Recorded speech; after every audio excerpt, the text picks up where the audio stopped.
Good morning dear students. आज हम testis ovary के हिस्टोलॉजी और फंक्शन के बारे में पढ़ेंगे। टेस्टिस मेल रिप्रोडक्टिव ग्लैंड है जो कि और एनिमल्स और ह्यूमन बीइंग में पाया जाता है। ये फीमेल की ओवरी की होमोलोगस ऑर्गन है। टेस्टिस एक संरचना जो कि जोड़े में पाया जाता है, पेयर में उपस्थित होते हैं और ये उदर गुहा के बाहर सैक्रोटम में उपस्थित होते हैं। इसकी जो संरचना इस चित्र में दिखाई गई है उसमें एक ये टेस्टिस की संरचना है। टेस्टिस के ऊपर ये एपिडिडाइमिस उपस्थित है। ये एपिडिडाइमिस का कॉडा वाला भाग है और ये कैपुट वाला भाग, और ये इसका वास डिफरेंस उपस्थित है। टेस्टिस उदर गुहा के बाहर इसलिए उपस्थित होती है क्योंकि जो स्पर्म का प्रोडक्शन है, स्पर्म का निर्माण है, उसके लिए जो टेम्परेचर है वो बॉडी टेम्परेचर से 1 डिग्री कम होना चाहिए। अगर टेम्परेचर ज़्यादा हुआ तो स्पर्म का प्रोडक्शन नहीं हो पाएगा, वो मर जाएंगे। टेस्टिस का जो मेन काम है वो है स्पर्म का निर्माण और एंड्रोजन का निर्माण। एंड्रोजन मुख्यतः टेस्टिस के द्वारा टेस्टोस्टेरोन हार्मोन का निर्माण किया जाता है, और जबकि जो टेस्टोस्टेरोन का रिलीजेस है वो कंट्रोल होता है पिट्यूटरी ग्लैंड के अग्र भाग द्वारा स्रावित LH या ल्यूटिनाइजिंग हार्मोन के द्वारा। जबकि स्पर्म का जो निर्माण होता है वो उसका जो कंट्रोल होता है वो वही उसी तरह से अग्र पीयूष के FSH फॉलिकुलर स्टिमुलेटिंग हार्मोन और जो गोनैड्स के द्वारा टेस्टोस्टेरोन स्रावित किया जाता है उसके द्वारा। टेस्टिकल्स जो होती हैं वो डिवाइडेड रहती है लोब्यूल्स में, और जो प्रत्येक लोब्यूल्स होता है उसकी जो संरचना होती है वो यू शेप रहती है और वो सेमिनिफेरस ट्यूब्यूल का फॉर्मेशन करता है। टोटल जो नंबर होता है सेमिनिफेरस ट्यूब्यूल का वो 800 तक होता है, और ये एक कॉइल्ड संरचना मिलकर बनाती है टेस्टिकल्स। सेमिनिफेरस जो ट्यूब्यूल्स होती हैं वो एक series of uncoiled interconnected channel में खुलती है जिसको कि रेड टेस्टिस कहते हैं। ये इस चित्र में दिखाया गया है। ये एक टेस्टिस है जिसके कि बाहर ट्यूनिका अल्बिजिनिया उपस्थित है। ये टेस्टिस एक एक कोष्ठक में बंद है या उसमें खुल रही है और एक यू शेप की संरचना बना रही है। यहाँ पर ये सीधी एक स्ट्रेट अनकॉइल्ड स्ट्रक्चर में खुल रही हैं जो कि रेड टेस्टिस कहलाती है। यहाँ से ये उसी तरह से जैसे पहले बताया था एपिडिडाइमिस में आ रही हैं। सेमिनिफेरस ट्यूब्यूल के बारे में अगर हम बात करें, एक ट्यूब्यूल जो कि 200 नैनोमीटर तक होती हैं और इसमें जर्मिनल एपिथेलियम होती हैं। जर्मिनल एपिथेलियम के द्वारा ही शुक्राणुओं का निर्माण होता है। ये बहुत ही अधिक कन्वोलेटेड होकर और लोब्यूल्स का फॉर्म करती है। ये लोब्यूल्स टेस्टिस का फॉर्म करते हैं। इस चित्र में केवल हम सेमिनिफेरस ट्यूब्यूल को देखते हैं और इसकी विभिन्न यहाँ पर जर्म एपिथेलियम से जो विभिन्न स्टेजेस दिखाई दे रही हैं स्पर्म प्रोडक्शन के लिए या स्पर्मेटोगोनिया के फॉर्मेशन के लिए वो दिखाई दे रही हैं। ये इसका चित्र है। स्पर्मेटोगोनिया जो होती है वो बेसल जो लेयर होती है वहाँ पर उपस्थित जर्मिनल एपिथेलियम के द्वारा निर्मित होती है और स्पर्मेटोसाइट का प्रोडक्शन करती हैं। पर आवर अप्रॉक्सीमेटली 1 लाख तक स्पर्म का प्रोडक्शन होता है और वो एपिडिडाइमिस में इंजेक्ट कर दिया जाता है। ये एक बहुत ही इलुब्रेट किया हुआ डायग्राम है जिसमें ये बेसल मेम्ब्रेन है। बेसल मेम्ब्रेन में ये एपिथेलियल सेल है जो कि स्पर्म प्रोडक्शन की विभिन्न स्टेजेस में है, और ये बीच में ये एक सर्टोली सेल है।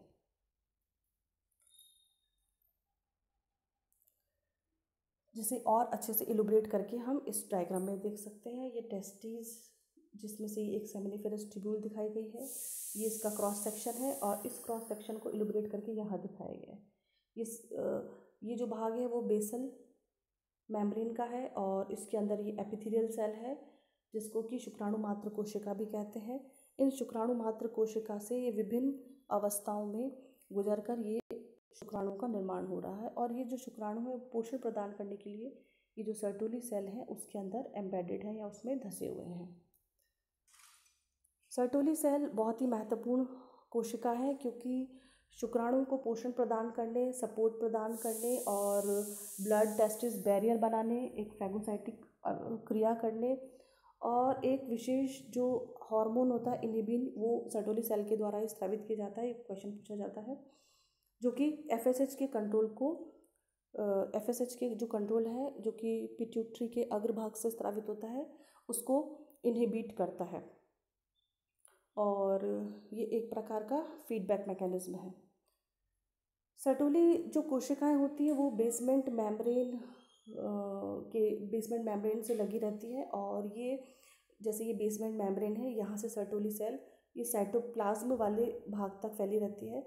इसका जो न्यूक्लियस होता है वो बेसमेंट मेम्ब्रेन में नीचे की तरफ ही रहता है, और ये जो मेम्ब्रेन, ये जो कोशिका है ये डिवाइड नहीं होती है, क्योंकि एपिथेलियल जो कोशिकाएं होती हैं डिवाइड होती रहती हैं और विभिन्न अवस्थाओं में दिखाई देती हैं सेमिनिफेरस ट्यूब्यूल में, लेकिन ये डिवाइड नहीं होती हैं। इनके द्वारा जो अभी काम बताए गए हैं, मेन शुक्राणुओं को पोषण प्रदान करना और एक हार्मोन इन्हिबिन का स्रवण करना। ये बेसल मेम्ब्रेन, और ये है हमारी सर्टोली सेल, जिसमें कि ये शुक्राणु एम्बेडेड हैं, इसके अंदर धंसे हुए हैं, जो कि पोषण प्रदान कर रहे हैं, प्राप्त कर रहे हैं। और ये एपिथेलियल सेल्स जो कि विभिन्न अवस्थाओं में दिखाई दे रही है, यहाँ से डिवाइड हो रही है, और ये सीरीज ऑफ चेंजेस ऑब्जर्व कर सकते हैं यहाँ पर। रेडिंग सेल्स भी बहुत इंपॉर्टेंट होती है, क्योंकि जो टेस्टोस्टेरोन है वो इनके द्वारा स्रावित किया जाता है। ये कहाँ उपस्थित होती है, क्वेश्चन भी पूछा जाता है और आपको पता होना चाहिए। ये रिलेडिंग सेल्स, ये लेडिंग सेल्स, ये जो दो सेमिनिफेरस ट्यूब्यूल है उनके बीच के जो स्थान है वहाँ पर उपस्थित होते हैं, और इनके द्वारा ही टेस्टोस्टेरोन का हार्मोन स्रावित किया जाता है। इन जो स्मूथ एंडोप्लाज्मिक रेटिकुलम होता है ER, बेसिकली उनके द्वारा ये हार्मोन स्रावित किया जाता है। ये इसका मैक्सिमम व्यू, जिसमें कि हम ये बेसमेंट मेम्ब्रेन देख सकते हैं और ये सर्टोली सेल देख सकते हैं, ये विभिन्न अवस्थाएं देख सकते हैं स्पर्म प्रोडक्शन की, और ये बीच में मध्य में शुक्राणु देख सकते हैं।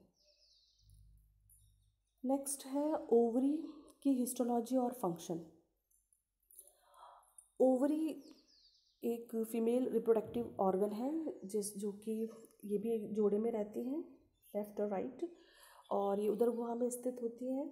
इसके अलावा इसमें एक फैलोपियन ट्यूब्स रहती है दोनों ओर, एक यूट्रस उपस्थित होता है और एक वेजाना का पोर्शन उपस्थित होता है।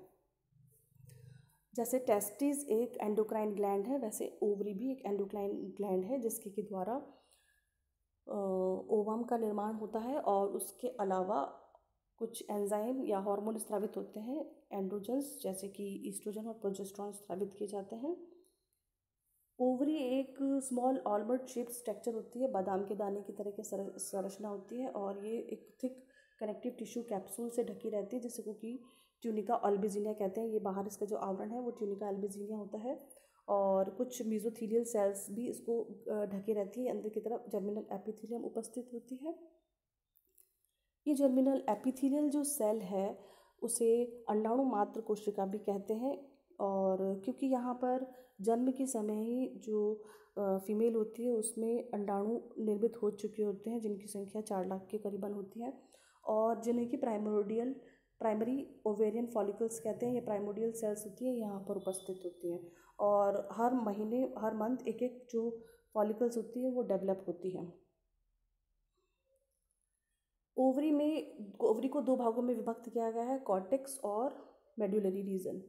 जो कॉर्टेक्स रीजन होता है उसमें ओवम या उसमें फॉलिकल्स की विभिन्न स्टेजेस पाई जाती हैं, जबकि जो मेडुलरी रीजन होता है उसमें वो हाईली वेस्कुलर होता है, उसमें कॉइल्ड आर्टरीज पाई जाती हैं और कुछ मसल्स फाइबर्स पाए जाते हैं, जिसको कि हेलिक्राइन आर्टरीज कहते हैं। oocytes जो होते हैं वो एपिथेलियल सेल से सराउंडेड होते हैं और फॉलिकल्स का फॉर्म करते हैं। जो ओवम या कंटेन प्राइमोडियल फॉलिकल्स के साथ उपस्थित होते हैं, ये रहते हैं बिल्कुल कॉर्टेक्स के एज पे, और कुछ फॉलिकल्स होती है जो कि विभिन्न डेवलपिंग स्टेज में गुजरते हुए हमें कॉर्टेक्स के रीजन में ही दिखाई दे जाएंगे। ये है डिफरेंट स्टेजेस ऑफ ओवम या फॉलिकल्स। ये जैसे प्राइमोडियल फॉलिकल्स, ये प्राइमरी फॉलिकल्स, ये एंट्रियम शो होती हुई सेकेंडरी फॉलिकल्स, ये एक मेच्योर फॉलिकल्स जिसको ग्राफियन फॉलिकल्स भी कहते हैं, इसमें एंट्रियम बहुत अधिक मात्रा में है। ये ग्रैनुलोसा सेल्स, ये oocyte, और ये दिखाई दे रहा है जिसमें से कि ओवम जो है वो निकल चुका है LH हार्मोन की वजह से। और उसके बाद ये कॉर्पस ल्यूटियम बन गया है। कॉर्पस ल्यूटियम धीरे धीरे डिसअपेयर होकर कॉर्पस एल्बिगेंस बन गया है। ये और अच्छा सा डायग्राम जिसमें कि जो हम ये जो oocyte है उसकी जो सेल्स हैं उनको अच्छे से देख सकते हैं। ये जोना पैलिसिडा, इंटरना एक्सेट्रा कोशिकाएं हैं, इसमें दिखाई दे रही हैं। ये एक मैच्योर ग्राफियन फॉलिकल का चित्र है जिसमें कि सभी प्रकार की सेल बहुत ही अच्छे से दिखाई दे रही हैं और बहुत ही अच्छा डायग्राम है। जैसे कि सबसे ये धीका इंटरस्टिशियल सेल दिखाई दे रही है। ये यहाँ पे कैपिलरीज हैं। ये जो मध्य वाला भाग है उसको एंट्रम कहते हैं जिसमें कि फॉलिकुलर फ्लूइड स्थित होता है। और ये जो दिखाई दे रही है वो ग्रैनुलोसा सेल है। ये थीका इंटरना, थीका एक्सटर्ना भी इसमें उपस्थित होता है। ये लूज कनेक्टिव टिश्यू उपस्थित है। कोरोना रेडिएटा उपस्थित है। ग्रैनुलोसा सेल, ये बेसल लेमिना, और ये हमारा oocyte, एग जिसे कहते हैं वो, जो कि जब LH हार्मोन जो कि पिट्यूटरी के अग्रभाग से सिक्रीट होगा तो ये यहाँ से बाहर निकाल दिया जाएगा। अंडाशय से बाहर निकाल के ये फैलोपियन ट्यूब से गर्भाशय में स्थित होगा। अब जब एग जो है उसको फैलोपियन ट्यूब द्वारा ग्रहण कर लिया जाता है, उसके पश्चात उसको गर्भाशय में इम्प्लांट कर दिया जाता है। इम्प्लांट तब होता है जबकि फर्टिलाइजेशन होता है। बिना फर्टिलाइजेशन के वो 1-2 दिन वहाँ पर स्थित रहता है फैलोपियन ट्यूब पे।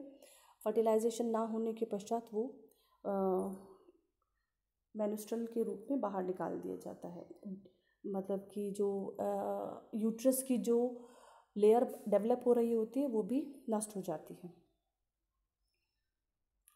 अब कुछ स्टेजेस हैं जो कि जैसे कि हम ओवरी और जो यूट्रस है उसमें विभिन्न प्रकार के चेंजेस आते हैं, हम उनको ऑब्जर्व कर सकते हैं। जैसे कि ओवुलेटरी फेज, इस प्रावस्था में ओवुलेशन होता है। ओवुलेशन मतलब जो ग्राफियन फॉलिकल है उसमें से एग बाहर निकल जाता है, फैलोपियन ट्यूब में आ जाता है, और ये स्टार्ट होता है 14 डे। पूरा जो मंथ, एक पूरा मंथ होता है उसमें की मेन्स्ट्रुअल साइकिल होती है, जिसमें से ओवुलेशन जो डे होता है वो 14th डे होता है। और ovulation phase fall between the follicular phase and luteal phase, ये 2 फेजेस में डिवाइडेड होता है या उनके बीच की अवस्था है जिसको फॉलिकुलर फेज और ल्यूटियल फेज कहते हैं। फॉलिकुलर फेज में फॉलिकल्स डेवलप होती है और ल्यूटियल फेज में अगर फर्टिलाइजेशन नहीं होता है तो डिकेड होता है, सब जो पदार्थ होते हैं वो एक्सक्रीट आउट कर दिए जाते हैं। और most women will have a menstrual period of 10 to 16 days after ovulation. During this phase following events occur.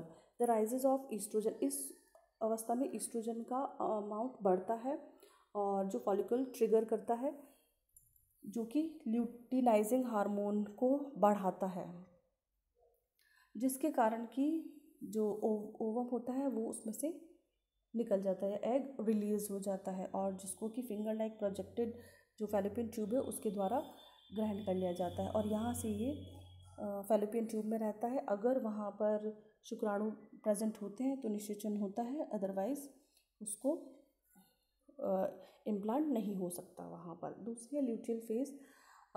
Ovulation के पश्चात अगर वहाँ पर ओवरी में जो कॉर्पस ल्यूटियम का फॉर्मेशन हो गया है उसके द्वारा कुछ जो एंजाइम या हार्मोन स्रावित किए जाते हैं वो ईस्ट्रोजन और प्रोजेस्टेरॉन होते हैं। और प्रोजेस्टेरॉन जो क्या करता है वो यूट्रस की जो मेम्ब्रेन होता है उसको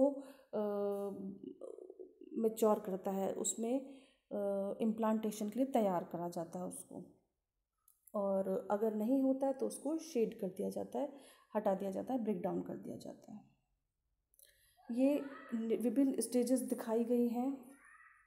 ये यूट्रस की विभिन्न फेजेस हैं जिसमें यूट्रस डेवलप होता है, और ये हार्मोन का लेवल है। ये जो ओवम है उसकी विभिन्न प्रावस्थाएं हैं जिसमें विभिन्न चेंजेस हो रहे हैं, और ये जो हार्मोन लेवल पिट्यूटरी के द्वारा स्रावित किया जा रहा है LH और FSH, जिसके के कारण प्रोजेस्टेरॉन और उसके लेवल पे क्या इफेक्ट पड़ रहा है प्रदर्शित करता है। पूरा जो कंट्रोल है टेस्टिस और ओवरी पर वो हाइपोथैलेमस के द्वारा होता है, और हाइपोथैलेमस पिट्यूटरी को स्टिमुलेट करता है जिसके के द्वारा LH और FSH स्रावित किए जाते हैं। ये LH और FSH टेस्टिस और ओवरी में विभिन्न काम को स्रावित करने के लिए उत्तेजित करते हैं। ये टेस्टोस्टेरोन जो होता है वो हाइपोथैलेमस को स्टिमुलेट करता है, इसमें प्रोजेस्टेरॉन हाइपोथैलेमस को स्टिमुलेट करता है, जबकि ईस्ट्रोजन पिट्यूटरी को स्टिमुलेट करता है विभिन्न प्रकार की क्रियाविधि को कंट्रोल करने के लिए। Thank you.